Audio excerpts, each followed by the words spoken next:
प्रश्न तुमचे, उत्तर आमचे. अचूक, निर्भीड आणि सडेतोड. लोकशाहीचा खरा मंत्र म्हणजेच न्यूज लोक.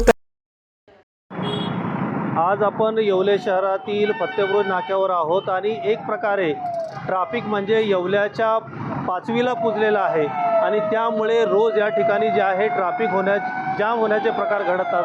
आपण जर बघितलं तर या ठिकाणी सर्व जे आहे ट्रॅफिक मोठ्या प्रमाणावर जाम आहे आणि संपूर्ण परिसरामध्ये या ठिकाणी ही चौफुली जाम केलेली आहे. या ठिकाणी जर बघितलं तर या ठिकाणी मोठ्या प्रमाणावर जे आहे आणि ॲम्ब्युलन्स ही महत्त्वाची सेवा पुरवणारी जी गाडी आहे त्याला सुद्धा या ठिकाणी वाट मोकळी करून देण्यासाठी मोठी कसरत करावी लागते.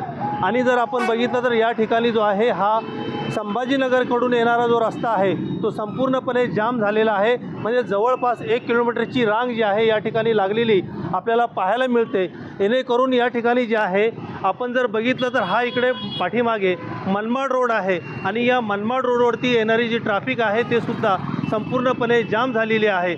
आणि हे चित्र रोज येवले शहरामध्ये किंवा येवलेकरांना पाहायला मिळतं आणि त्यामुळे एकंदरीतच आपण जर बघितलं तर या ठिकाणी जे वाहनधारक आहेत त्यांनासुद्धा मोठ्या अडचणीचा या ठिकाणी सामना करावा लागतो.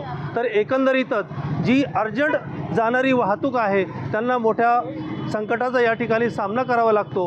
आता हे जे आहे वाहतूक सुरळीत केव्हा होणार असाच प्रश्न या निमित्ताने येवलेकर आता विचारत आहेत. न्यूज लोकतंत्र 18 साठी सचिन शिंदेसह अय्यूब शहा, येवला.